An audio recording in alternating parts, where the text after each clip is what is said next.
that Esme didn't want to be found, at least not by her Uncle Ian. Footsteps echoed from inside the house, and Sierra braced herself as an image formed in the cut glass of the front door. Maybe she shouldn't have gotten involved, shouldn't have succumbed to the need to fix the past. Esme going missing had sort of, just a little, been Sierra's fault. And she'd invested 4 long, dedicated years running down every lead Ian stirred up. Most of all, helping vet callers gave her, pitifully, the smidgen of a reason to stay on Ian's radar. Or at least keep him on hers. Despite the better sense that she should completely walk away from a man who had surely walked away from her.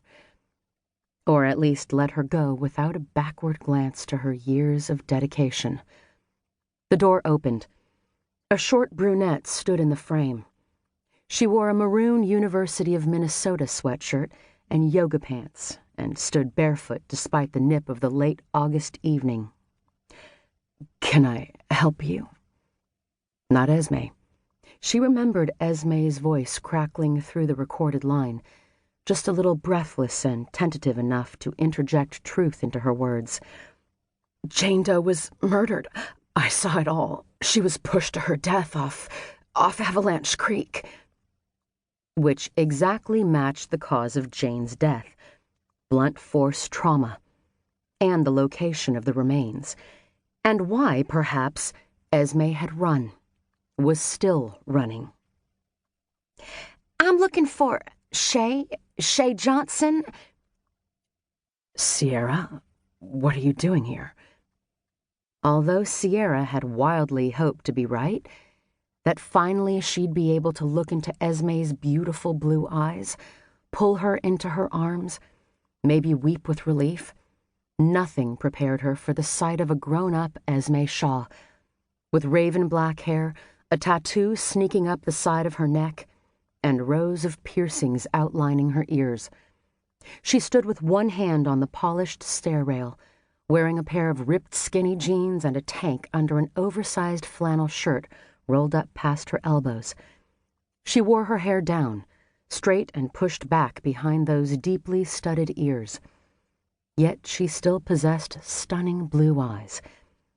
Had it not been for those blue eyes, Sierra might not have recognized the woman she'd known as a headstrong, love-struck teenager embroiled in a Romeo and Juliet romance so many years ago. Only, in this scenario, Juliet had lived.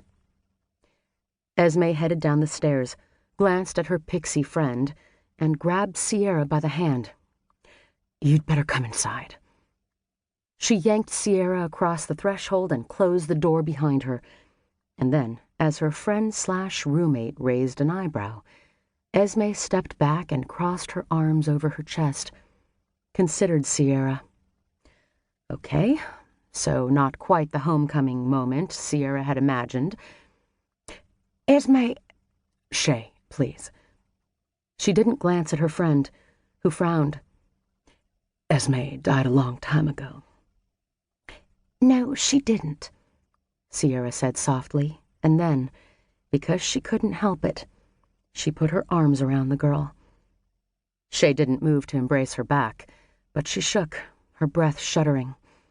Sierra leaned back, took the girl by her shoulders, and met her eyes. "No one knows I'm here," Shay exhaled, but her face still bore a shade of question. "Not even Ian." Shay nodded then and glanced at her roomie, who was clearly enthralled by the sudden mystery of the identity of the woman she knew as Shay. "This is my uncle's secretary and my, friend, Sierra Rose." "Brittany Pierce," said the woman and shook Sierra's hand. "We need to talk," Sierra said to Shay when Brittany let her go. "I gotta run," Brittany said. "I have class. Shay, you coming?" Shay's gaze never left Sierra's. "Nope. Tell the group I'll meet them later." She nodded up the stairs for Sierra to follow. 4 bedrooms upstairs, and Shay's faced the tiny fenced-in backyard.